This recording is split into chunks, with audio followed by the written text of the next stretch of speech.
To get started, to see which one can be the most retarded. Tinfoil haters, it's time to start the show.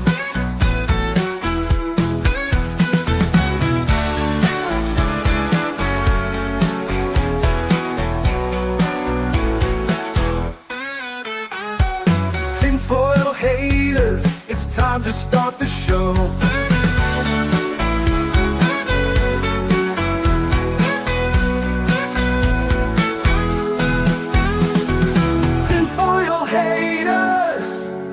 Don't tell them what to say. Tinfoil haters are here to save the day. Leon and Sammy are about to get started, to see which one can be the most retarded. Tinfoil haters, it's time to start the show.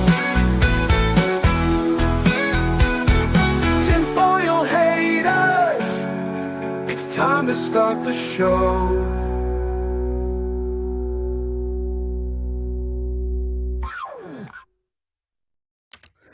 Welcome back to Tinfoil Haters. How are all you Irish idols doing? It is St. Patrick's Day, and we didn't realize until far too late that the show fell on St. Patty's Day. We had a slew of other topics prepared, and then we're like, hey, it's St. Patrick's Day. Perhaps we should actually do something Irish themed. And so here it is, a collection of stories and lore about Irish cryptids and legends, folklore. Is it real? What's the truth behind it? We're going to be getting into all that today, but I cannot do it solo, which is why I've got my partner in crime, Sammy 3P. Tell the people who you are and what you do. I'm Sammy 3P. I'm a Detroit-based musician, and I also have a YouTube. And that's going to be, this will probably be one of my last streams because I am going to MegaCon this week. You're good goddamn right, where you and I will be together in person. Yes. We'll have it's only regrettable that you guys can't do like a Tinfoil Haters together in MegaCon. Yes, yeah. There's plenty of conspiracy theories about conventions we could probably do. Yeah.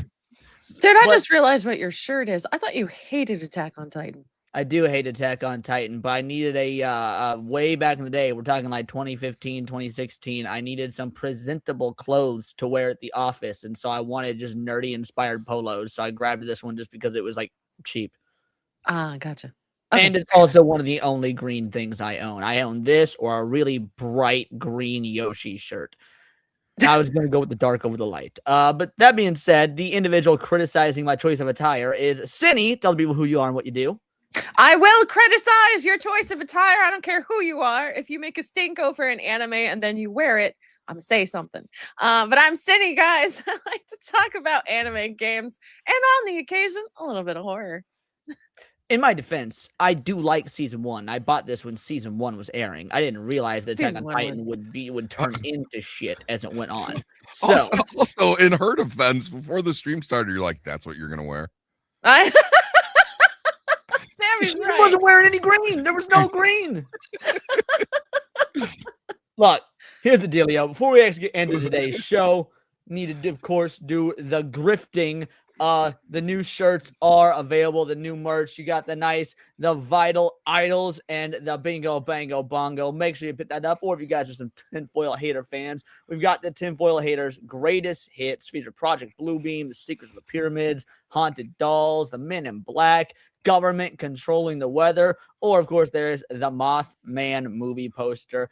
All available on the YouTube channel, all available. You can go directly to the merch section of my channel, pick it up there. Great stuff. And if you opt not to purchase it, the Leprechaun of Doom will shame you. He will come to your home.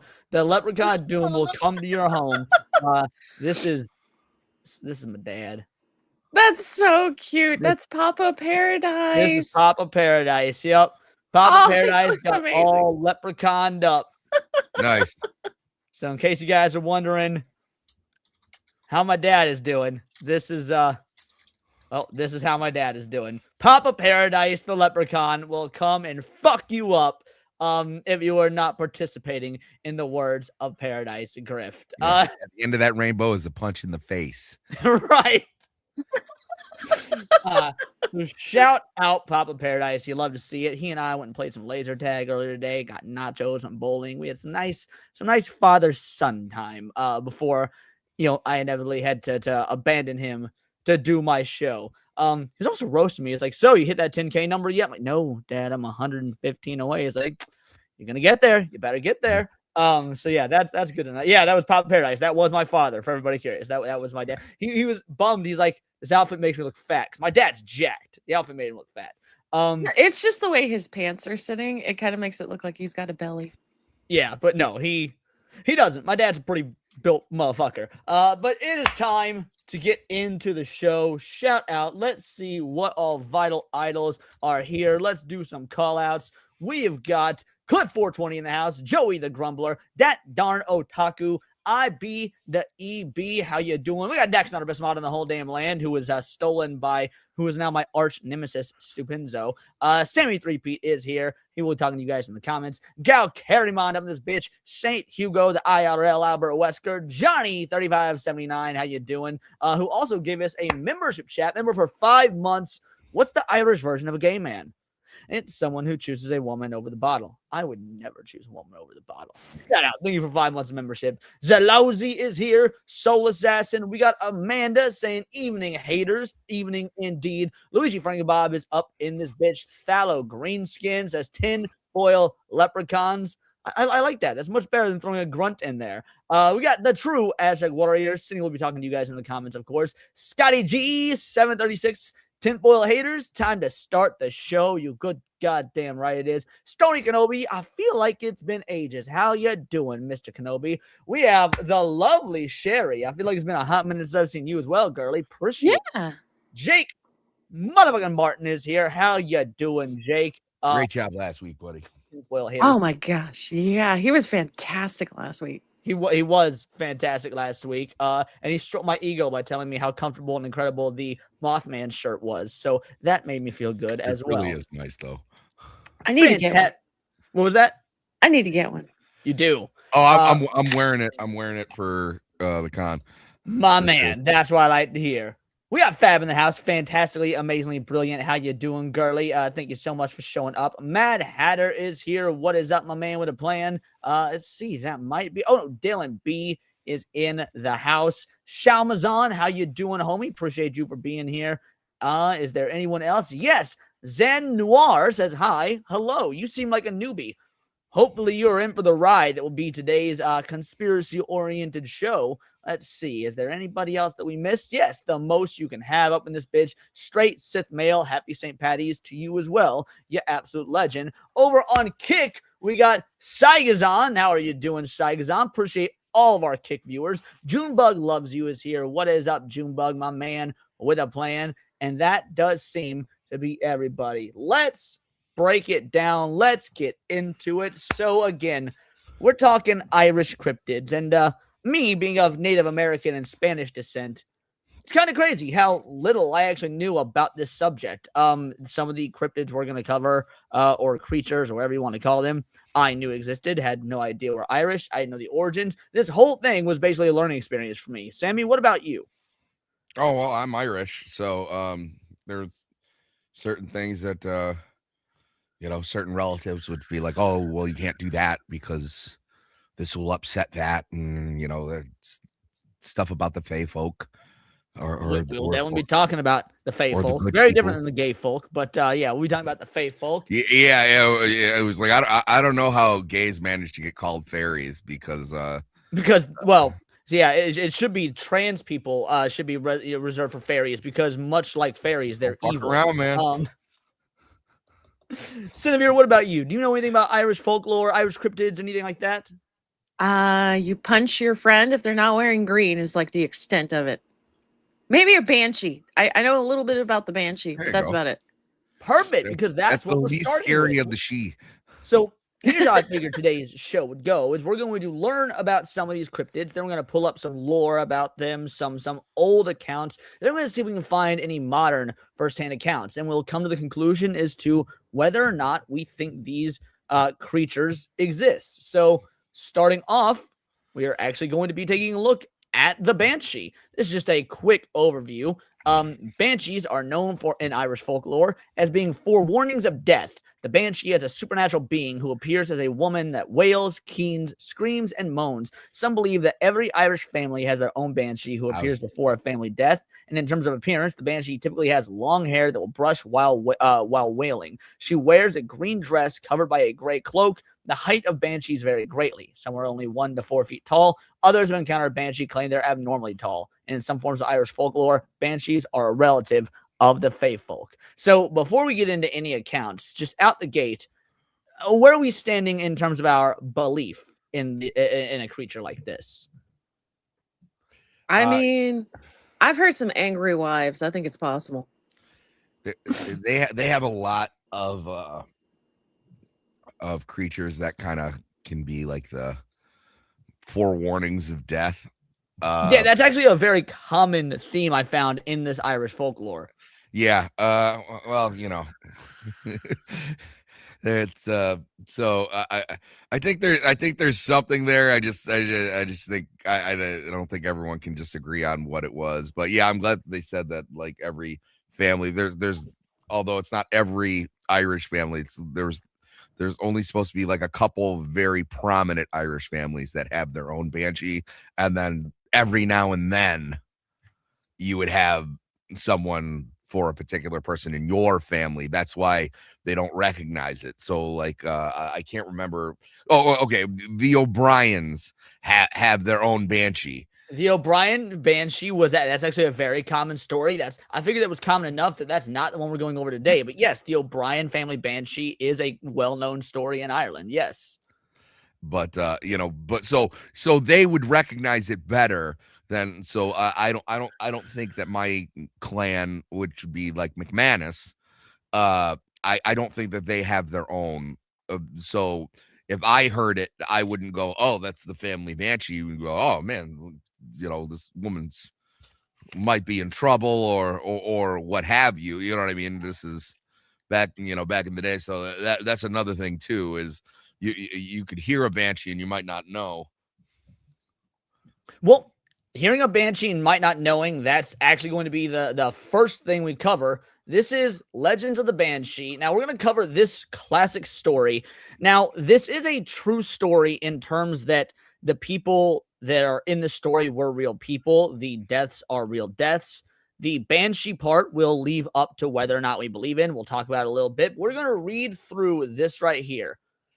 The Reverend Charles Bunworth was rector of Butvant, the county of Cork, about in the middle of the last century. He was a man of unaffected piety and of sound learning, pure in heart and benevolent in intention. By the rich, he was respected, by the poor, beloved. Nor did a difference of creed prevent their looking up to the minister. So Mr. Bunsworth was called by them.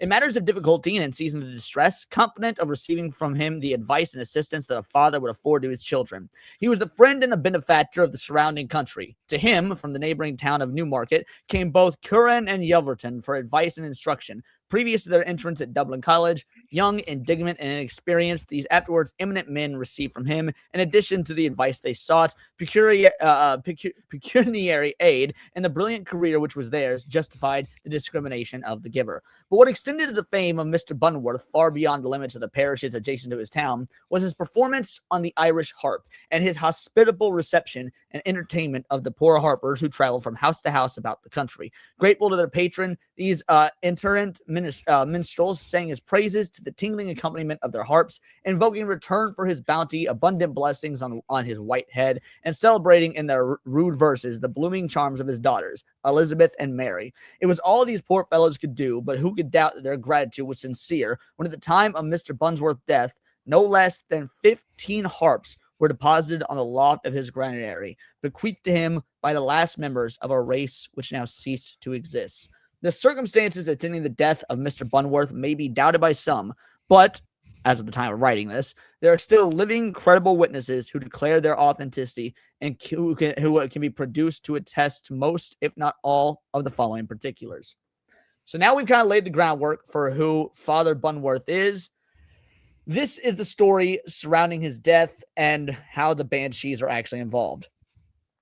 About a week previous to his dissolution, and early in the evening, a noise was heard in the hall door resembling the shearing of sheep. At the time, no particular attention was paid to it. It was nearly 11 o'clock the same night when Kavanagh, the herdsman, returned from Mallow, whither he had been sent in the afternoon for some medicine, and was observed by Miss Bunworth, to whom he delivered the parcel, to be much agitated. At this time, it must be observed, her father was by no means considered in danger. So, Miss Bunworth is one of his daughters. And basically they had sent their herdsman, Kavanagh, to get medicine because his health is failing. "What's the matter, Kavanagh?" asked Miss Bunworth, but the poor fellow, with a bewildered look, only uttered, "The master. Miss, the master. He is going from us." And overcome with real grief, he burst into a flood of tears. Miss Bunworth, who was a woman of strong nerve, inquired if anything bad had learned in Mallow, introduced him to suppose that her father was worse. "No, miss," said Kavanagh, "it was not in Mallow." "Kavanagh," said Miss Bunworth with stateliness of manner of which she is said to have been remarkable, "I fear you've been drinking, which I must say I not expect at such a time as the present, when it is your duty to have kept yourself sober. I thought you might have been trusted. What should we have done if you have broken the medicine bottle or lost it? For the doctor said it was of the greatest consequence that your master should take the medicine tonight. But I will speak to you in the morning, when you are in a fitter state to understand what I say." Kavanagh looked up with stupidity of aspect which did not serve to remove the impression of his being drunk, as his eyes appeared heavy and dull after the flood of tears, but his voice was not that of an intoxicated person. "Miss," he said, "as I hope to receive mercy hereafter, neither bit nor sip has passed my lips since I left this house. But the master—" "Speak softly, Miss Bunworth. He sleeps, and he is going on as well as he could expect."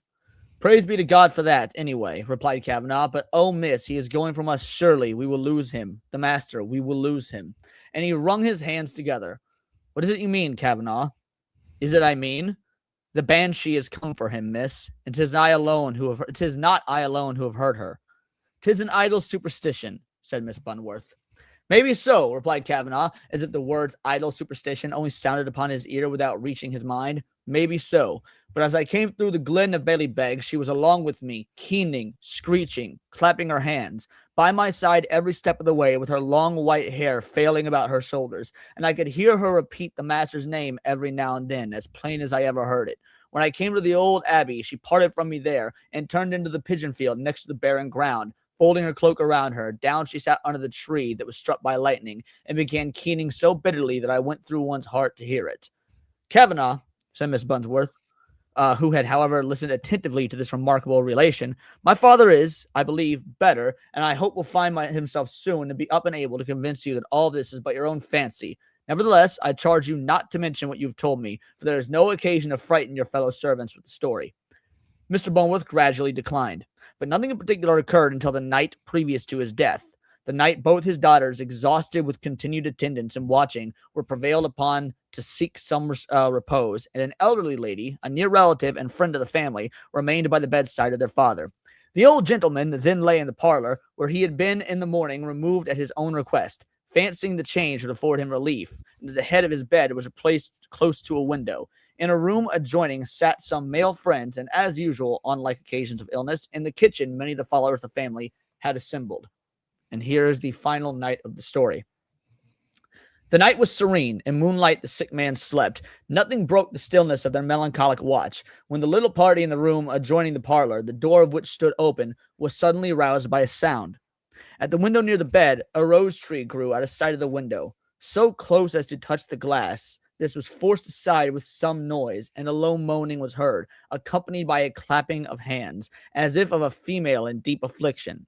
It seemed as if the sound proceeded from the person holding her mouth close to the window.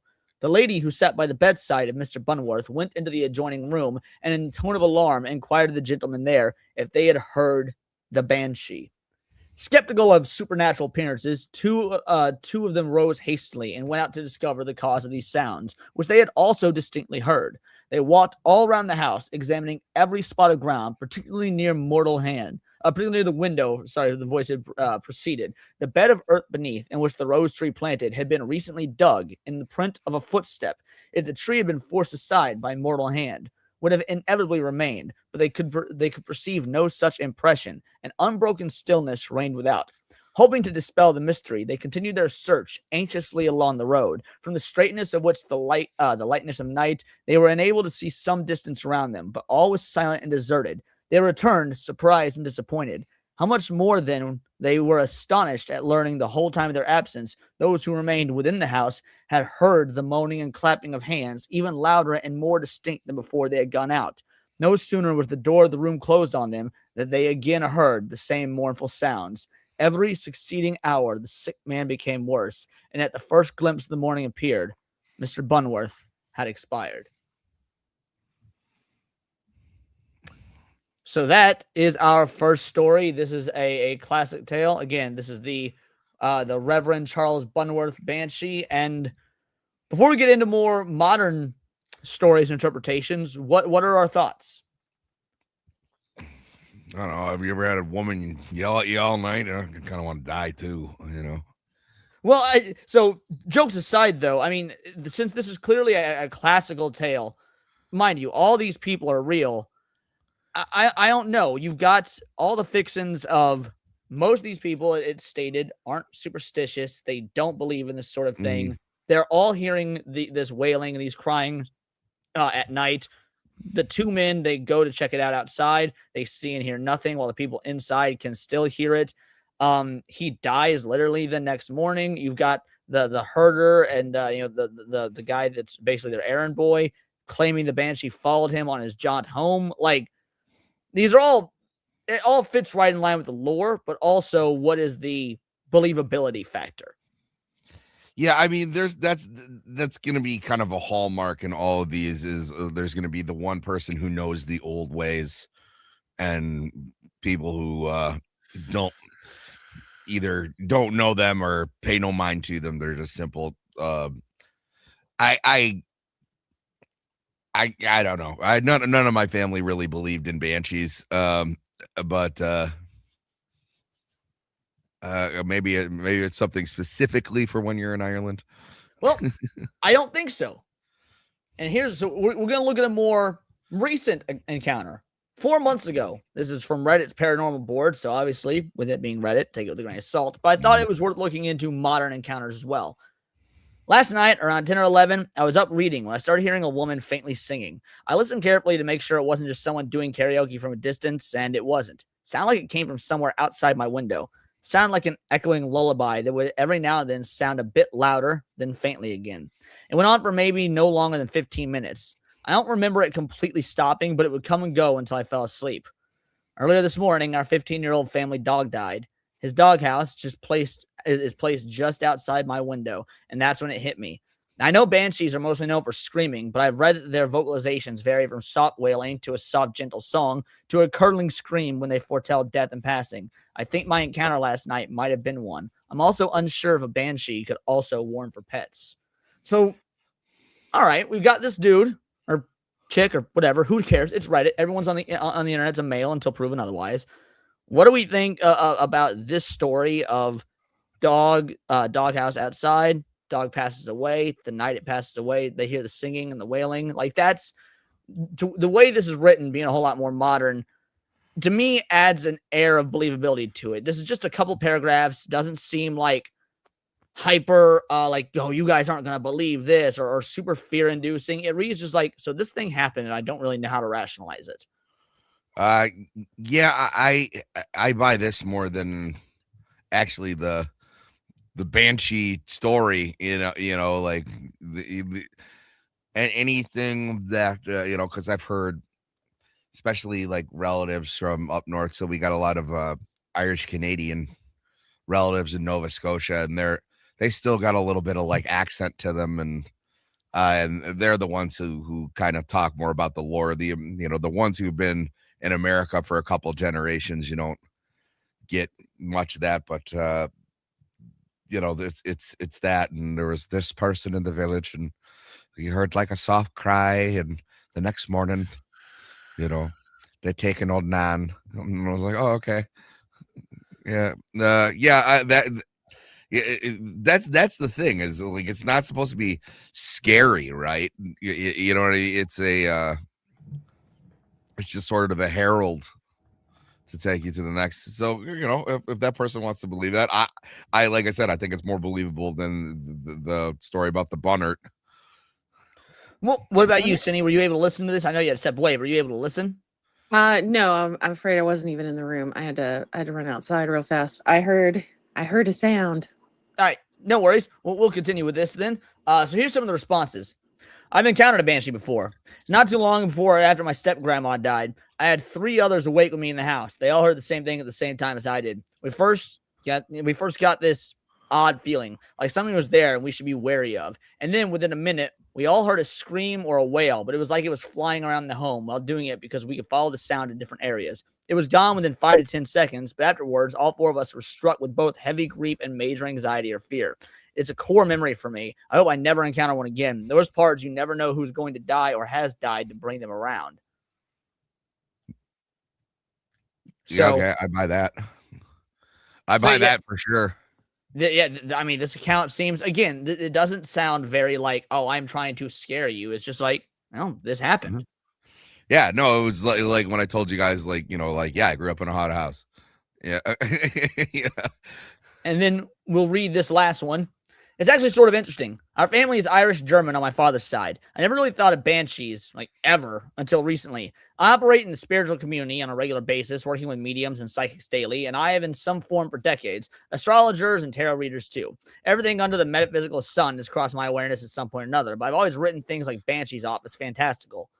But I have heard a woman wailing 5 times in my life, like moaning, sobbing, wailing. Once was 3 nights in a row. The whole family heard it, and the sound seemed to be coming from everywhere in the house. My spouse and I thought maybe it was the cat, but the cat was hiding in the linen closet, just as scared of the noise. We thought perhaps an animal had gotten into the attics. Somehow we were too scared to look. Next night, same time, 2:30-ish a.m., wailing. Following night, we checked this time, nothing was in the attic. Not long after, there were 2 significant deaths, one being my father. Just past summer, I woke up 2 nights in a row to the sound of a woman moaning and crying. I was sleeping in the living room because my bedroom was too hot in the summer. So I jumped off the couch, threw open my son's bedroom door, a grown adult, mind you, thinking something was wrong. He was sound asleep. I ran downstairs to check on his father, also asleep. The crying lasted about 2 minutes, and I thought my mind must be still producing dream chemicals, must be hypnagogic. As soon as I thought that, the crying stopped. Next night happened again exactly as before. So far, no one died. There are plenty of things I would have sworn were impossible years ago that I'm open to today. The universe is mysterious. So very sorry for the loss of your beloved family member. 15 is a long time in dog years. He must have been very, very loved. And that'll be the final one we go over. This one I'm a bit more mixed on because on the one hand, he says his cat was afraid of it and the cat was hiding. I was like, okay, well, you know what? That anything to do with aliens, anything to do with animals. I think you and I have the same reason. I'm waiting. But then the other reason is like, well, he says he's into all this metaphysical shit, which, makes me think that you are more likely to believe this sort of thing, even if there's a rational explanation. So I'm pretty torn on this one. Yeah, I was going to say, whenever you give me your track record and it has a bunch of more stuff on it, it was like, that's where you play, man. That's where you dwell. I kind of go like, you're going to be a little bit more inclined to want this to be a thing more than just a regular person, you know, the first one seemed totally believable. It was like I heard this thing outside my window, and you know, it was almost like a nice sweet song, and then my dog was gone. You know, like is it a unlikely occurrence? Yes. Does it fit the description? Yes. You know, it's Well, I will say, like, all of these stories were relatively consistent. Now, obviously, it's pretty easy to be consistent when you have, you know, hundreds, if not thousands of years of lore to back it up. But the nonchalantness of the consistency leads me to believe that, like, there's something to it. You know what I mean? Cindy, what about you? Do you have thoughts on any of this? I mean, like, the dog was really old. Are you sure that it was like some entity? Like 15 is pretty old. So The Banshee banshees doesn't don't kill do the you. killing. Banshees just show up and sing or wail or whatnot as a warning that a death is about to happen. Oh, okay. I think it's possible. I don't know. I kind of like the notion. Yeah, well, like you said, they're really not. They're only meant to be scary if you don't understand what the hell's going on.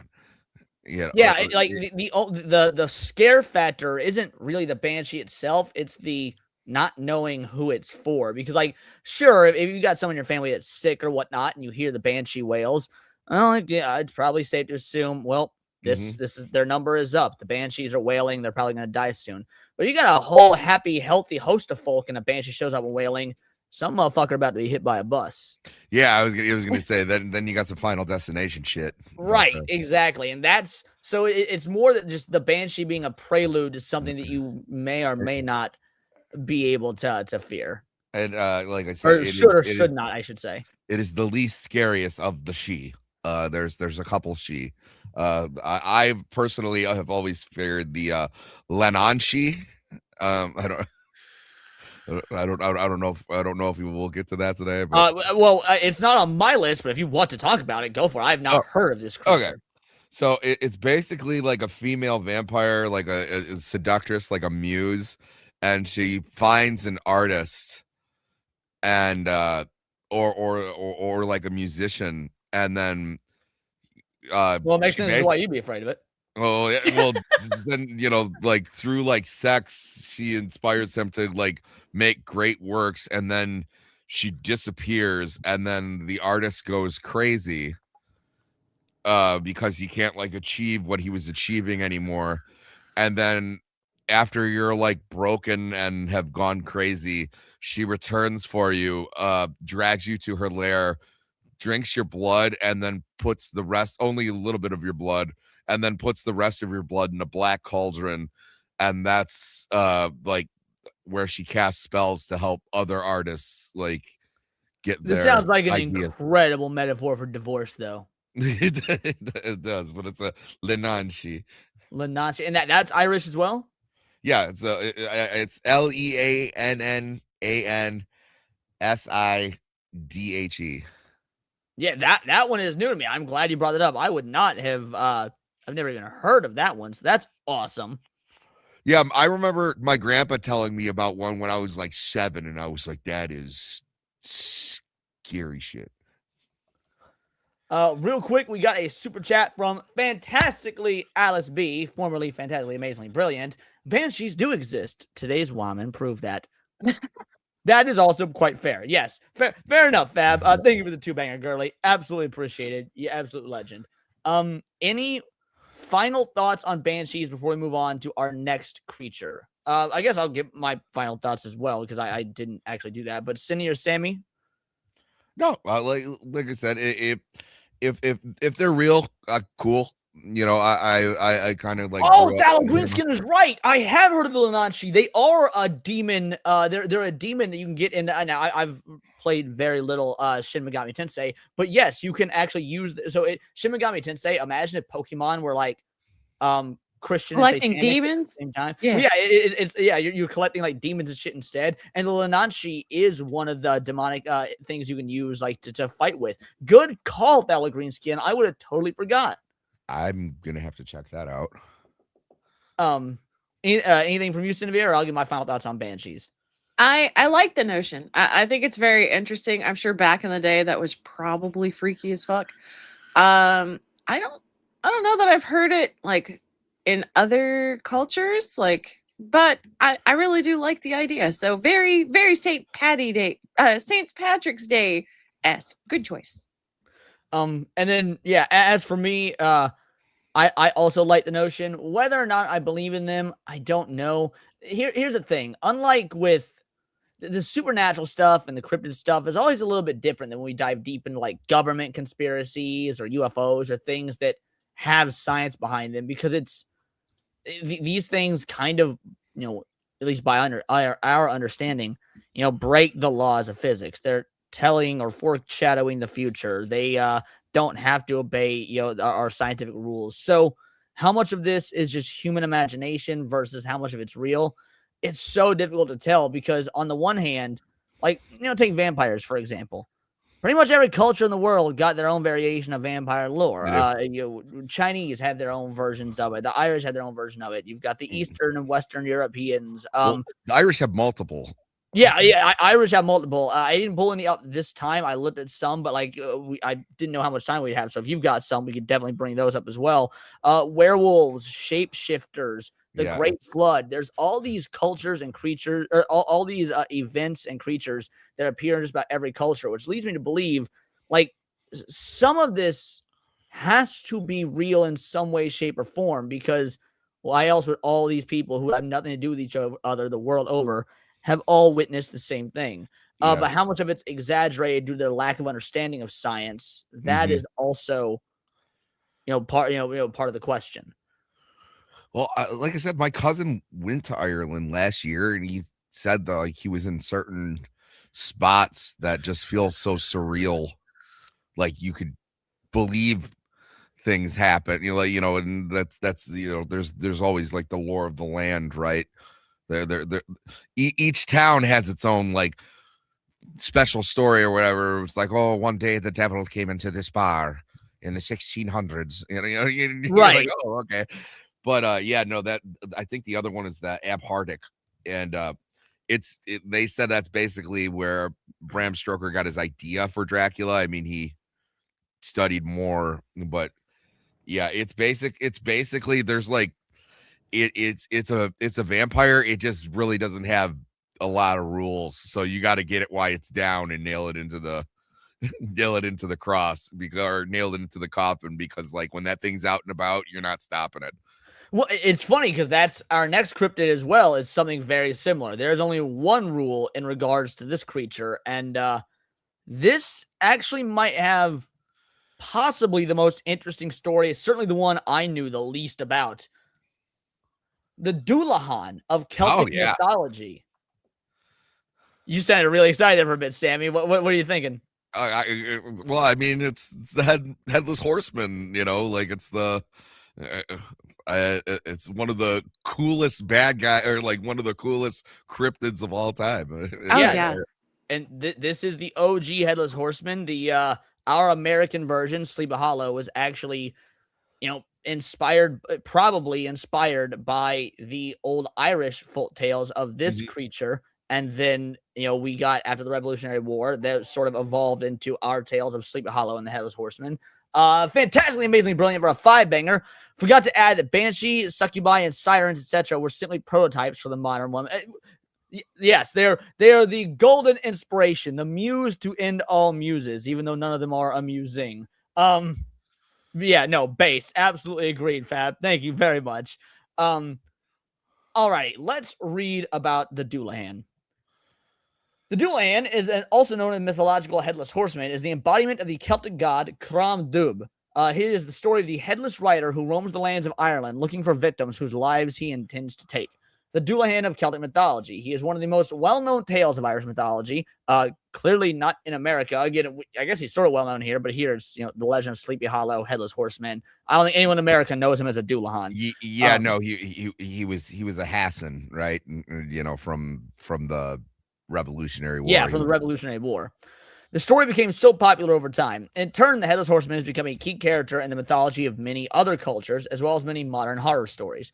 The Dullahan is most well known for his headless appearance, and there are many stories that suggest how he lost his head, one of which being that he was a soldier in his previous life and his head had been taken from him in battle. His roaming has been depicted as him searching for his lost head for all eternity. However, in some stories suggest that he already has his head, that he rides with a darker purpose. Believed to be so bitter about his own death, he searches for other souls to take with him to the afterlife. He is commonly portrayed as either riding on the back of a black horse, which is also headless, or riding a black carriage that is pulled by 6 black horses, those horses also headless. It is said that those horses ride so quickly and ferociously that fire emanates from both their nostrils and their hooves as they strike the ground. The carriage some believe he rides is made of coffins, tombstones, and bones, indicating his evil intent to take innocent lives. He wears a long black cloak and clothes behind him as he rides through the lands. He is known to hold his severed head high in the sky and search for other souls that he wishes to take. His severed head has a terrible appearance, covered in rotting flesh, and gives off the strong odor of rotting cheese with complexion of stale dough. The mouth is split into a terrifying grin as he finds joy in taking the lives of others. His eyes are lit up with an evil fire and are darting back and forth, constantly looking for victims. Stay out of the Dullahan's path. No locked gate stays closed when he approaches, bursting open to let Dullahan through. As he makes his way through towns and villages after dark, the people hide behind their curtains because anyone who were to look at him, they would be immediately blinded. This he causes by whipping their eyes out with a whip made from a human spine, or by throwing a basin of blood into their eyes. He is able to speak only once on a journey, and that is to say the name of the person whose life he wishes to take. Once the Dullahan states this name, the person's soul is called to death, and there is no defying this call. The Dullahan does this when he stops.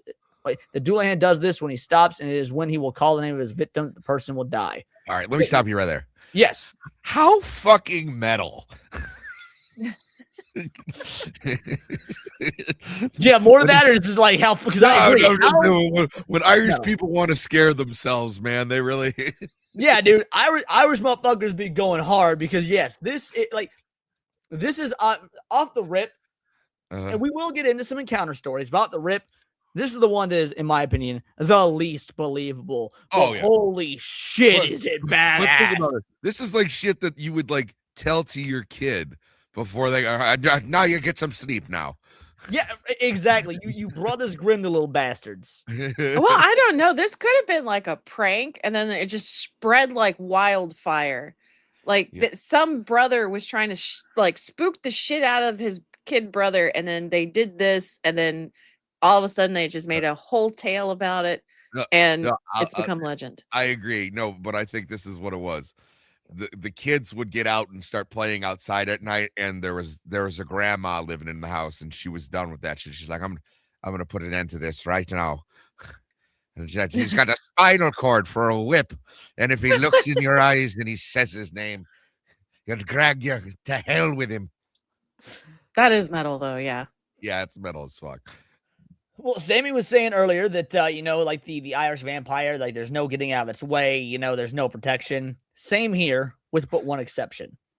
The Dullahan is believed to appear after sunset on certain festivals and feast days, which is when people know to be wary of looking outside after the sun has gone down. The only thing that can frighten him is precious metal, which when thrown on the ground before him can cause him and his horses to suddenly stop their path and turn to flee.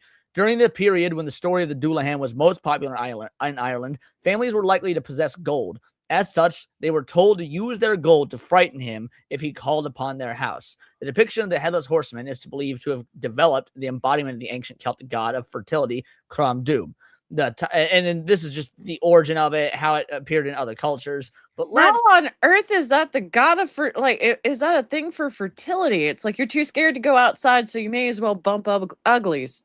Yeah, that's as good a reason as I can come up with. Like, hey, maybe we're wrong to blame Dr. Fauci. Maybe COVID was actually this guy's doing. He was like, all right, we in a birth crisis. Ain't enough people having motherfucking kids.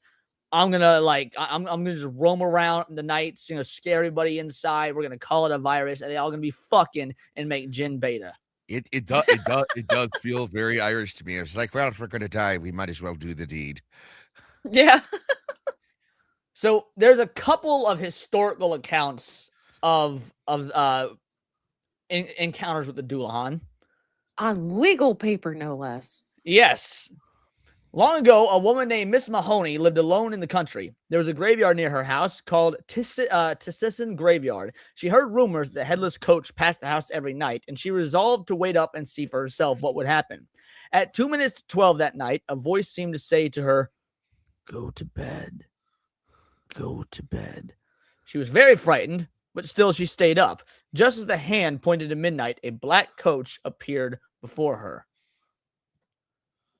What? The horses and the driver of the coach were headless. When she was going to bed, what? Did she misspell coach on the headline? No, Coach. Anyway, No. On the handwritten headline. Maybe I misread it. no, it just looks like a fancy old school way of spelling it. Oh, okay. Anyway, the horses and the driver of the coach were headless. When she was going to bed, she heard a knock at the back door. She went out. She saw the headless driver there. He had a bowl of blood in his hand, threw it over her head, and she fell dead. And that is the end of that story. Oh, but another quick note here. What is it? What's the god's name? Crum. I can't say it. From Dub. In famous legends, had encounters with Saint Patrick. No shit. Yeah. Hey, perfect day. Like, look at that linking up. St. Patty's Day, Dullahan. Well done, Sammy. Look at you being a fucking professional. Well, we also got this one right here.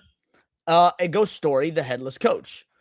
One night, about 12 o'clock, two men were coming from a dancing platform at Grantstown, and they were coming towards Kefekel on a road called Sweep Road, and this is how it got its name. It's windy weather. There does be a great sweep of wind from the north up there. When the men were coming near Kefekel Tower, they heard the trampling of horses. They decided to keep in the dike. A coach came with no horses drawing it. It passed them out, and it was like a fire. It was said that it was seen there after the death of Mr. Scully, the Kefekel landlord parish in Kefekel Tepiary. So there's not a whole lot to this one aside from these dudes stuck to the side of the road and a carriage with no horses sped past them, creating fire upon the land. I mean, again, that matches up. Dude, I'm even looking at like the etymology. And it's just metal. It was like it's also like another way of saying hobgoblin, which is its own thing. But these forms suggest the etymological descent of dor or dur, meaning anger, or durak, meaning malicious or fierce. The original Irish term contains the stem duh, meaning black. So black anger is That's awesome. His name is literally just Black Anger. That's fucking great. Because nowadays when you hear about Black Anger, it usually follows by an Asian getting the shit beat out of them. So like I like the old Black Anger better. Alrighty, now we've got a first-hand encounter, and the problem is I could not find any Irish sources. This happened in Alabama, but who's to say that, you know, these sorts of creatures or cryptids or whatnot are only located in one spot? And this is a very interesting story. Me and my buddy were riding home through the woods in Alabama. We were going down a rural patch of road on an old highway. We'd been hunting that morning, and we didn't end up killing a deer, so we decided to fish and grab some food. The morning hunt felt strange, as if I was being watched in the woods. Now a police officer and a retired Marine, so I don't get spooked easy. A pack of wild dogs ran through where my stand was. I kept feeling the burning feeling of being watched, prompted me to leave early. The dark woods of Alabama is a scary place. After the hunt, we fished in the pond for a while before returning home. On the way home, we ran into something I've struggled with since that day. It was exactly 12 noon when we saw it. Before I go into the incident, you need to know there's some history about Baldwin County, Alabama. The Battle of Blakely was fought along this particular highway. The battle was a bloody onslaught that occurred at the end of the Civil War and resulted in immense casualties. Now on to what happened. We were around mile marker 18, and to the right, there it was. On a grassy embankment and a curve in the road, just past the old bridge that was passed, stood a tall black horse with a rider wearing black armor.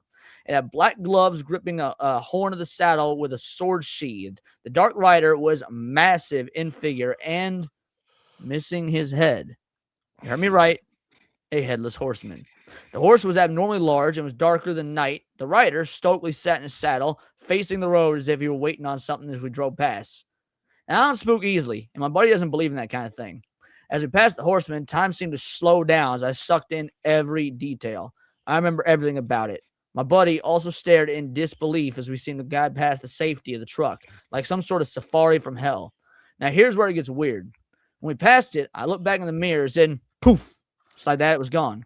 The area was rural. The horseman could not have come from anywhere or be headed anywhere that fast. My friend told me shortly after that he didn't want to speak about it ever again. He was shaken up about it, and it wasn't until later that he accounted his story and we saw the same thing, all up until we passed the horseman. His account was the horseman was on the left side of the road and slowly walked into the center of the road and disappeared. I saw him clear as day on the right side of the road. Has anyone else seen him? Please let me know. So before we get into any of the responses, that's a good fucking story. True or not, that's a good fucking story. Yeah. I'm surprised nobody went, beheaded. Actually. Very first comment, beheaded. Nice. Yeah, one. there we go. Well done, Cindy. Well done. Yeah. Proud of you. Yeah, I like this story a lot. I want this to be true. This is one of those because he and his buddy's stories supposedly match up identically with the exception of what side of the road the creature's on. And I like that.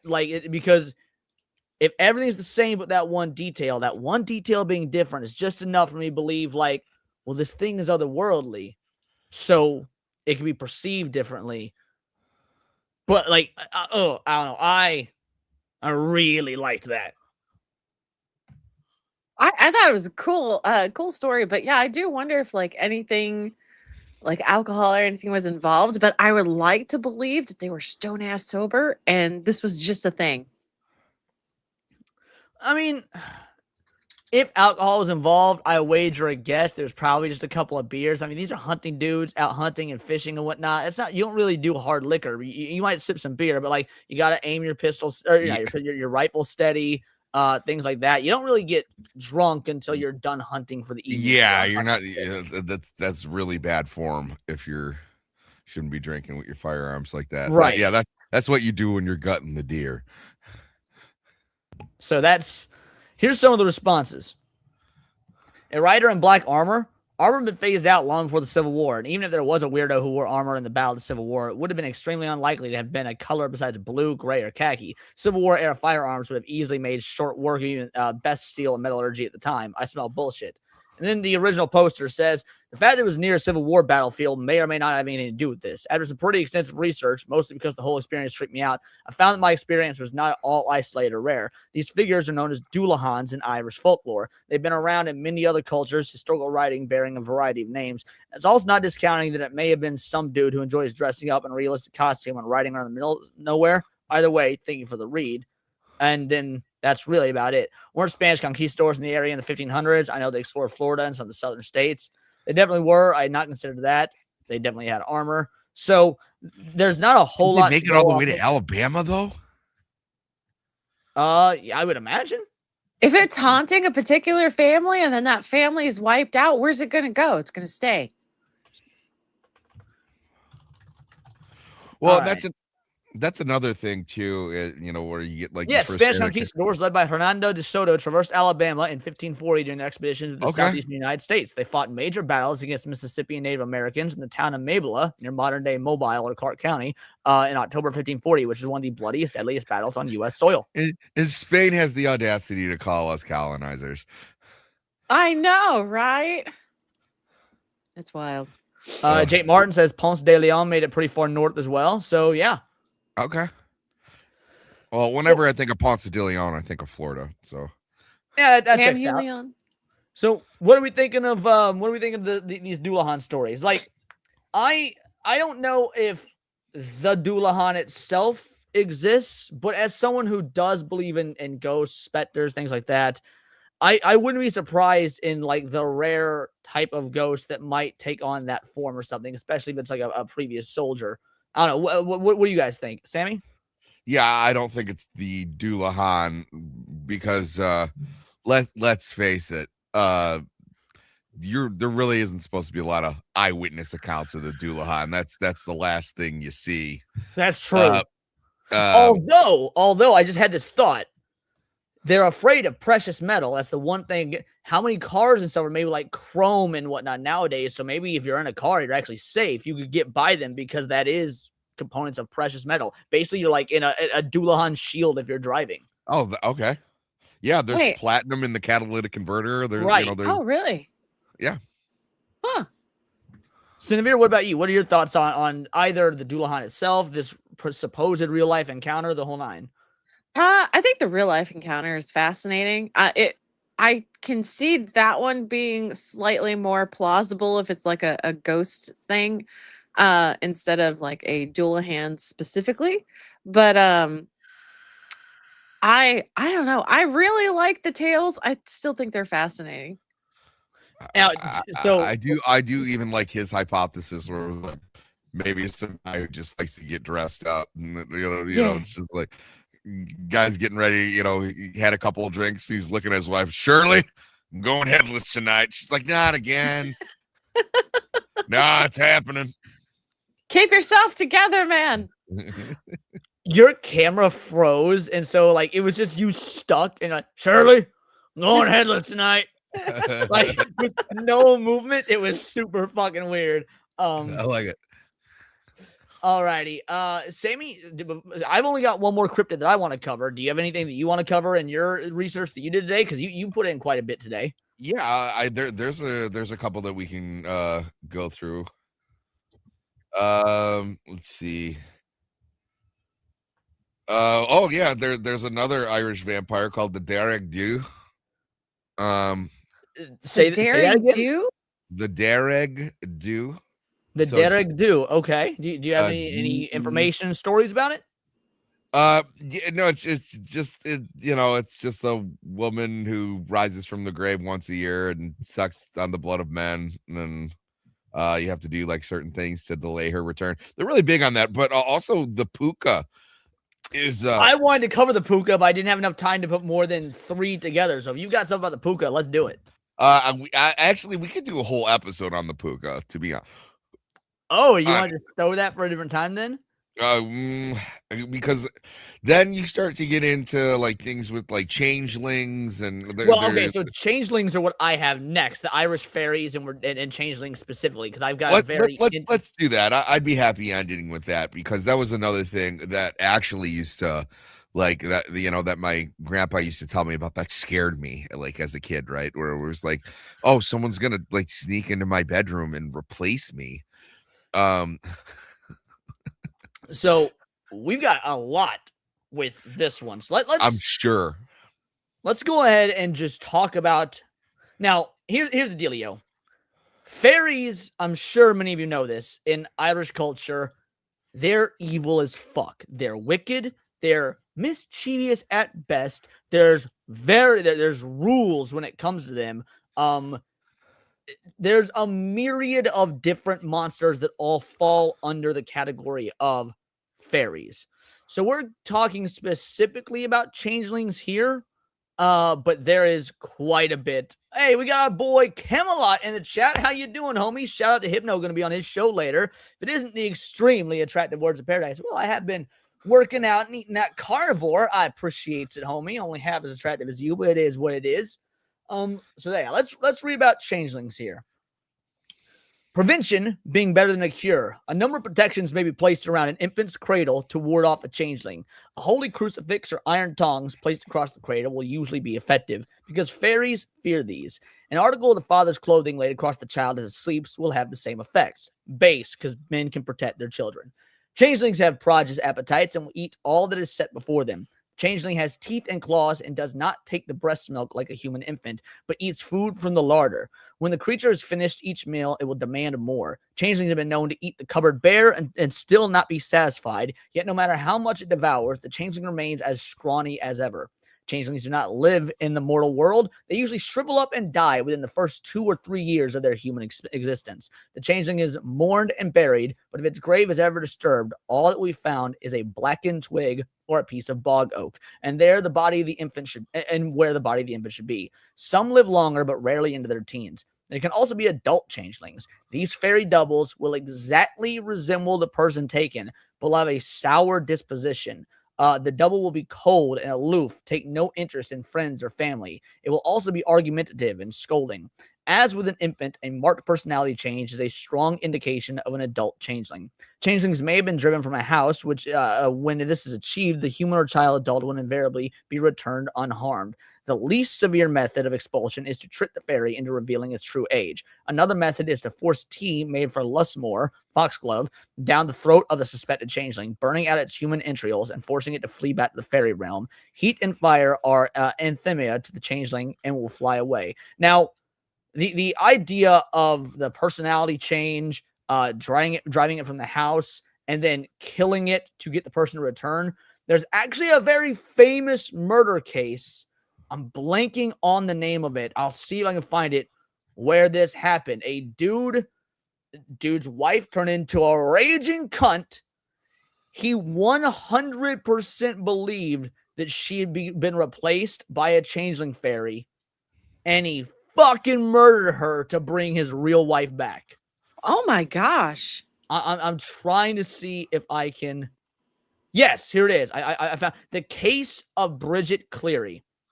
So we're not going to spend a whole lot of time on this because I have actual accounts I want to go through, but this is a wild case. All right, we got this right here.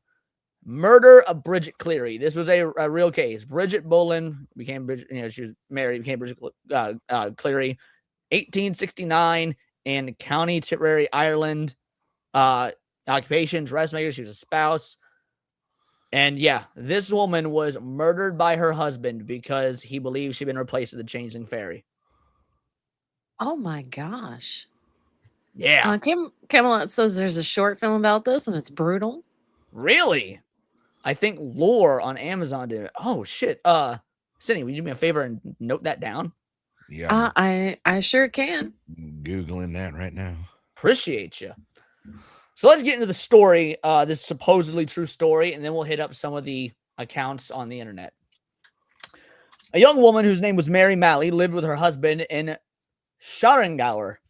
One day, the harvest time, she went with several others to help in binding the oats. She left her young baby, quite sage as she thought, wrapped up in the cloak, in the corner of the field. When she had finished her work, she returned to where the child was, but in place of her own child, she found a small thing in the cloak that was not half the size of her own baby, and it kept up such a crying you could have heard it a mile off. Once she guessed it was the fairy's work, and without stop or stay, away she took it in her arms, pretending to be mighty fond of it all the time. She never stopped till she reached the house of a wise woman, who told her in a whisper not to give it enough to eat, and to beat and pinch it without mercy. This she did, and in just 1 week after the day the changeling was left to her, she awoke in the morning and found her own child lying beside her in bed. The fairy that had been put in place of her own baby did not like the usage it got from this woman. Like a sensible person, Mary did what she was told. So away it went after the week's trial and sent her own child back to her. Basically, yeah, some shaman bitch being like, you have yourself a changeling.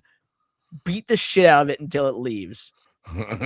And that's awesome. Like, I want this story to be true simply because it means beating a child. I don't care if it's not a human child. I mean, what, you guys have thoughts? I also very Irish. Very. You're right. That is very Irish. Just hit it until it stops crying. Oh my gosh. So, Cindy, do you have any belief one way or the other in changelings as it currently stands?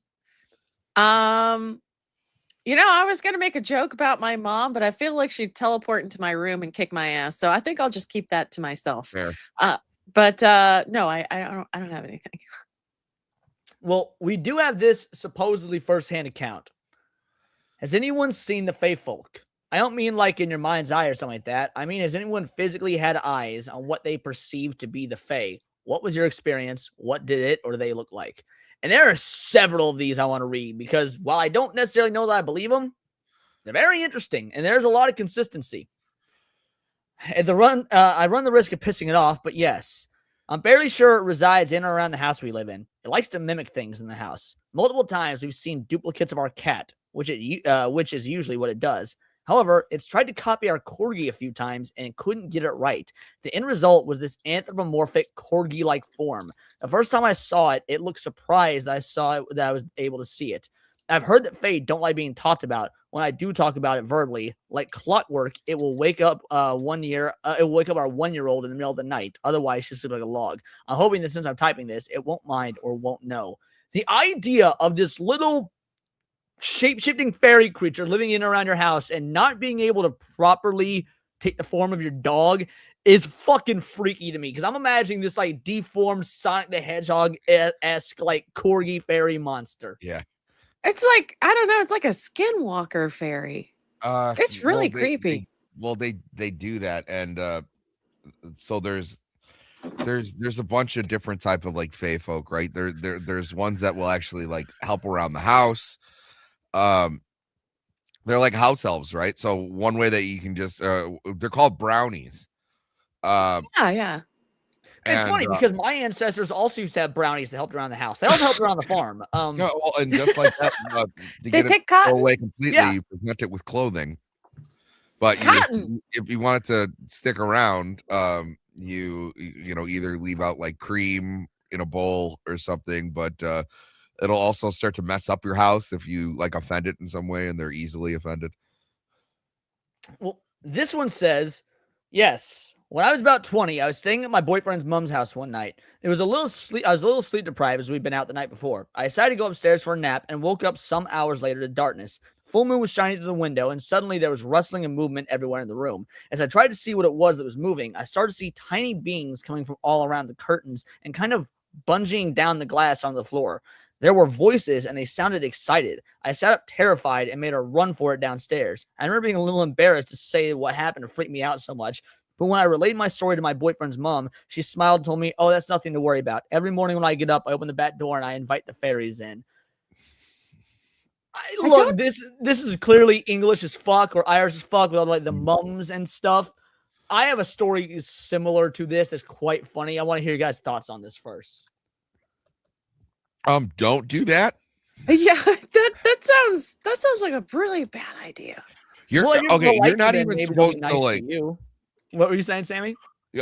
Like there's a ton of rules like with the fae folk, and like you're not supposed to take like any food that they offer you, or if you eat their food, supposedly you're like stuck in their realm forever or whatever. Yeah, it's there, or well, not always, but yeah, that's just okay. So there's ones that are like well-intentioned and are trying to help you out, but there's always like this like monkey's paw idea too, where it might help you. But I'm pretty sure the monkey's paw has to do with the brownies. Sorry, go on.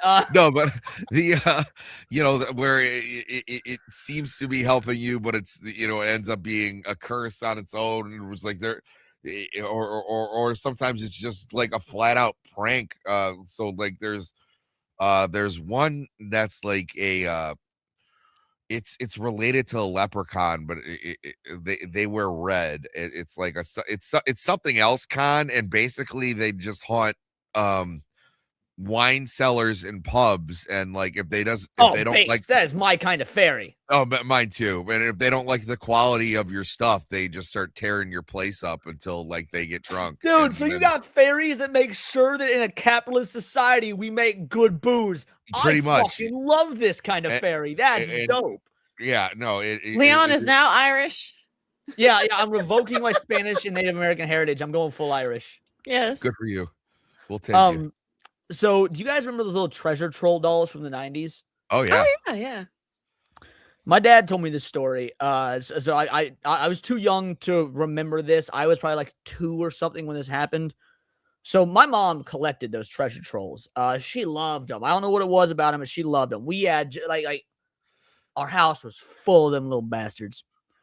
And one night in the middle of the night, my mom wakes my dad up and she's freaking out. She's like, there's someone in the house. There's someone. I'm seeing them. They're moving. They're moving. My dad does what any good, sensible adult male would do, and he grabs his fucking gun. He leaves the bedroom to go check and see if there's anybody he about to blow away that night. And he can't find anyone. And he's like, honey, maybe you were having a nightmare or a bad dream. She's like, no, it's my treasure trolls. They're moving on their own. Oh, fuck that. I think my mom was just drugged out, but like, That's wild. so yeah. I've had a lot of encounters with weird. You've had a lot of experiences with weird dolls in your life. And yet you like them.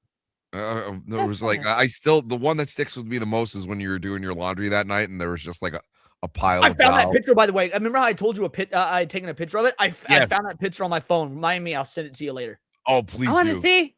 Yeah, Dude, that yeah, story has stuck with me for a long ass time. yeah. I found the picture of it. I will send it to you later. I was scrolling through, like, I was trying to clear out all old photos to get rid of like to free up space on my phone. And while I was doing it, I found that old ass picture of all the fucking dolls and shit in that laundry room. Nice. Weird as hell.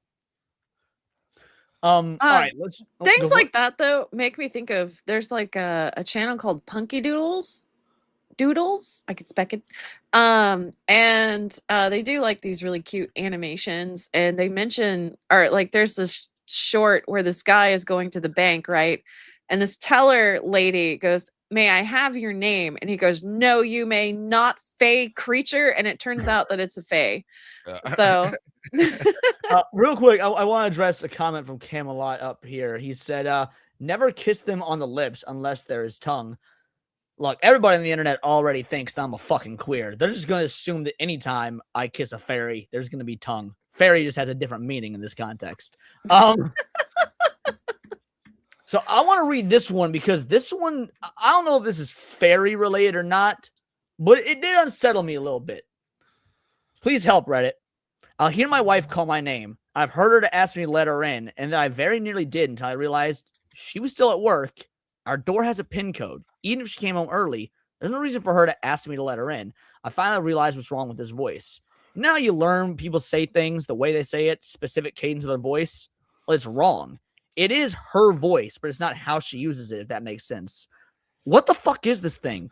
She says she hears me call for her too. She's at work, but I'll ask her if this is the same thing that's happening with the voice of her.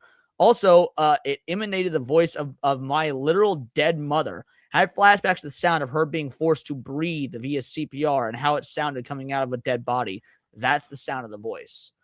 Now, I don't go for it. Go for it. That happened to me and my mom. Like she used to live like really back out in the country. Like it would take you 45 minutes to get to town, kind of back out in the country. And she, like, I would be in my room reading or doing, like, watching an anime, right? And then she'd come in and she'd be mad and she'd be like, "Cindy, why are you screaming my name like that? Just come outside if you need something." And I'm like, "The fuck are you talking about?" And I'd also hear her screaming my name like really angrily, and it would happen all the time. Jake says it happened to him too. Sorry, keep going, but just want to point that out. No, and then like on top of that, right? Like the house that she lived in was like super small. It had a small hallway which my door was in, and then like the hallway would go either into the kitchen on one side or in the living room on the other. And it sounded like on the occasion there would be a stampede in the hallway of feet, just like a whole parade of people running through the house. And like even the wall would shake a little. Well, if it was fairies, it'd be a pride parade of people. Oh yeah, well, it'd be that. And Stop like fucking around, man. yeah, I'd open the door, there's nothing there, but then I'd hear my mom call me from outside when I could see that she's still inside. Mm-hmm. So it was wild. Well, yeah, it's like that old legend where it was like the kid heard his mom yelling in the kitchen, and he was just about and he to go runs downstairs, and like before he makes, keep going. I know the story. It's a great story. He's just about to get to the stairs, and his mother grabs him. And she goes, "Be quiet! I heard it too." Yeah. Oh Oh, that story gives me gosh. chills every time. Yeah, I know. There's one more of these, and then we'll move on to our final cryptid. I've been hearing my name called. Once it just said Joy. Another time it said, "Hey, Joy." I have a nighttime camera trained on the area where my Great Dane is crated, and I'm not home. Something dropped from the ceiling to the floor in under a second. I heard it had a shape like a sperm. The head was tilted down, though. I caught it as still from the video, and it looked like there was a hole through the sperm head, making it look more like a roll of toilet paper. I usually tell the voices I'm not open to talking with them. They never do. One of my dogs barks her head off in the corner of the bedroom every once in a while. I think I think that's where an ethereal visitor or resident likes to hang out. Oh yeah, I forgot. I have a spirit guide that hangs out in my driveway too. So a still of that too. I have a still of that too. So I want to see the still.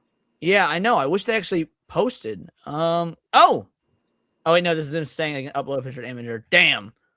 Oh, they deleted the response, didn't they? Because it looked like it was deleted by user. Oh, yep, you're right. The response was deleted. They got God to him. damn it, Reddit. Well, thank God I don't ever actually fucking use Reddit. I hate this godforsaken site. Yeah, fuck Reddit. But we have one more cryptid. You guys want to see the final cryptid? Yes. Yes. Oh no! Oh, Lord help me. Oh no! Reveal one. Give me this, give me that. You boys on crack. Bullshit, who's that? It's the Irish two-pack. Give me this, give me that. You boys on crack. Bullshit, who's that? It's the Irish Irish two-pack. Give me this, give me that. You boys on crack. Bullshit, who's that? It's the Irish two-pack. Give me this, give me that. You boys on crack. Bullshit, who's that? It's the Irish two-pack. I'm gonna be real, guys. I believe in this one. I think the Irish two-pack is real. Like, I think the Irish two-pack is out there. He sings about potatoes as well. Like He it's does. it's a banger. And how trans people are his friends. I heard some movement in my house last night. I thought I had some fairies afoot when searching the house of my 12 gays. Turns out it was just a payment Baba Yaga, so no worries. No, So here's the deal. I think we can crack the code on how to summon the Irish two-pack. I think it's in the lyrics, so let's keep going. And I'm living like a man. 100 stacks. Just to get out of bed, bitch, I'm living well. You boys is rats. You going to hell. I'm living well. My pocket's well. Pussy boy, don't stop me. I cruise off in my Harley. You defeating me? Yeah, hardly. Boy, you're softer than Aubrey. I'm an action man, but I'm prettier than Barbie. Give me this, give me that. You boys on crack. Bullshit, who's that? It's the Irish two-pack. Give me this, give me that. You boys on crack. Bullshit, who's that? It's the Irish two-pack. Give me this, give me that. All right, so I think we need fat stacks and a Harley. I think that's how we summon the Irish two-pack. that's And true. a potato for good luck. Yes. Potato for good luck, exactly. All righty, crew. Pretty sure that wraps this up unless we have anything else you want to say. I guess we'll give our final thoughts on these Irish cryptids, what we do believe, what we don't believe, things to that effect. And, you can end it. So what are your thoughts? Cindy, we'll start with you. I believe like bits of it existed, right? A lot of it was, as I think Sammy put it, like an angry grandma coming up with shit to spook the grandchildren or the children themselves. And I could believe that, but like there's the changeling stuff, the mimics. I kind of can see how that would happen, or could be applicable in life. Like, so the possibility is still there. I really like the tales though. I think they're fascinating. The Irish have such a rich history and culture that I in itself adore. So yeah, I really liked this one. This was fun. Sammy, what about you, brother? Yeah, I mean, there's a lot that we didn't get to. There's like the unseelie court and the seelie court, and like the red hats, and it. But yeah, I think we kind of nailed it. A lot of them are bedtime stories or ways to explain the unexplainable. The Irish is a very, very old culture. And some of these legends are like 2,000 years old. So yeah, do I think they had reasons for them at the time? No, I think they're extremely interesting, and I love how they've bled into pop culture proper. But a lot of it I don't really buy into. Well, real quick, I want to address this comment. Fab says, unfortunately, the same can't be said for English. We don't have myths, or at least not anymore. There are a few myths in England that I feel like we should point out, especially the new version of England 2.0. Jinn are a very common myth there. Some people believe in a prophet that fucked a 9-year-old girl. That's a real common myth that is believed in England now. What are some other Dune Coon Sand People myths? Oh, I mean, you can find it. It's in this. But they have missiles. Canterbury Tales, and there's the Quran. So I'm pretty sure that dog ownership is about to become a myth in the Yes. UK because dogs are haram or whatever. Yeah, Oh. 72 virgins. That's a big myth Dental in hygiene. the UK. Dental Dental hygiene. hygiene. Yeah, sorry, Fab. We got to make fun of the UK considering you guys are being overrun with terrorists. But as for me, I think that exactly what Sammy said. Most of these are just ways to explain the unexplainable. Most of these are bedtime stories, but the ones that stick out, the ones that I think might have some merit, are the ones that Spring-booted Jack is appear. more of an English. What was that? No, sorry, I wasn't even thinking. I was just talking to straight Sith male. That's an English legend, but that came out. Those were like penny dreadfuls, right? Oh yeah. Spring booted Jack, spring heeled Yeah. Jack. Yeah, I actually want to do an entire episode on spring heeled Jack. I just don't know if there's enough real life stuff about him to cover. But well, no, because I mean that would have been like us doing something on like the Shadow, Right. Like he's a fictional character. Yeah. Or like The people back then didn't believe they believed in him, but now we already know he's not real. It'd be like doing a Bigfoot or something. Like there's no fucking Bigfoot, guys. There's no Bigfoot. But no, the ones that I do believe in, or at least have a sort of belief in, are the ones that exist all over the world. Like, okay, here's the Irish versions of it, but the Chinese also have it. The Egyptians also have it. Like, again, what are the odds that all these cultures come to the same idea if they've never met or intersected? So that's the something like the Banshee. That's something like the Banshee honestly could exist. I've got no proof, no evidence, and without proof or evidence, I'm not gonna say I believe in it. But I'll acknowledge that it's possible. That's just what makes the supernatural stuff a bit more difficult than like the science-based shit. Like we conclusively proved the government can fucking control the weather. We can't conclusively fucking prove the Banshee, No.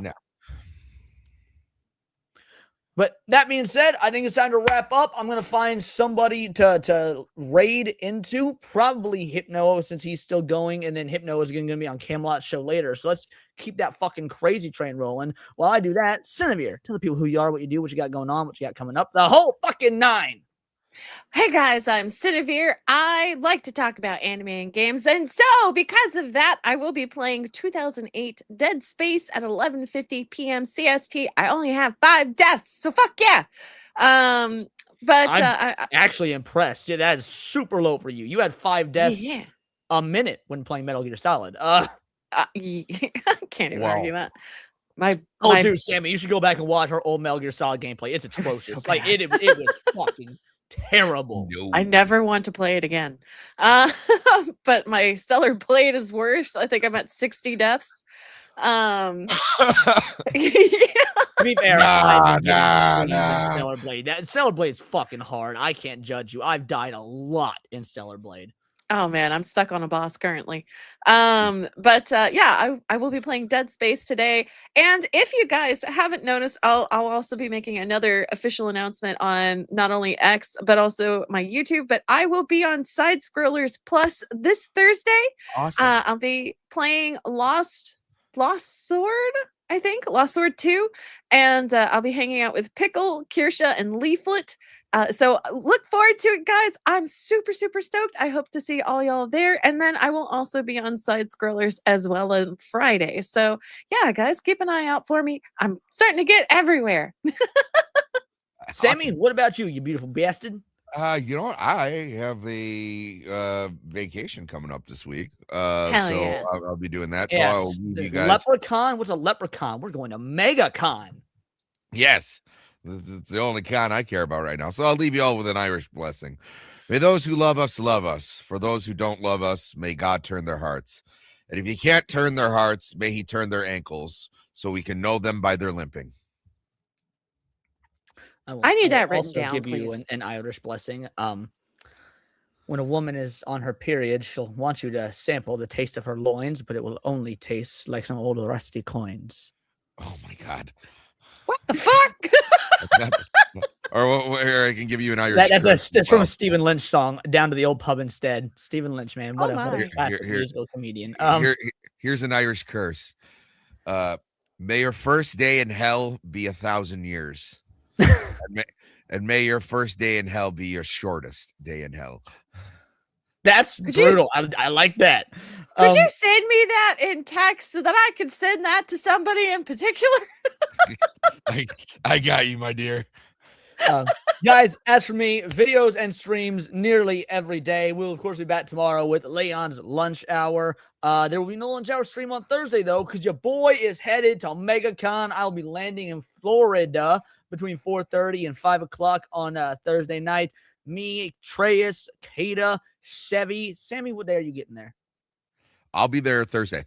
Perfect. We all gonna have us a good old fucking time. There will still be all the regular streams, or at least most of the regular streams. Neon Leon will still be happening. But we'll probably do like a live from Universal sort of thing. We'll see. It's gonna be a blast. But until then, make sure to check out the content that's coming up. Video tomorrow, streams tomorrow, everything to that effect. Sub if you haven't subbed. We're so close, baby. We're 115 away from that big 10K mark. I would love to get 10,000 before the end of the month. And again, check out the Words of Paradise shop for the new threads. Get yourself that sexy persona and or one piece drip. Let me go ahead and set up the raid real quick for our boy. Let's see. Here he is. Where's I just saw Hypno. There he is.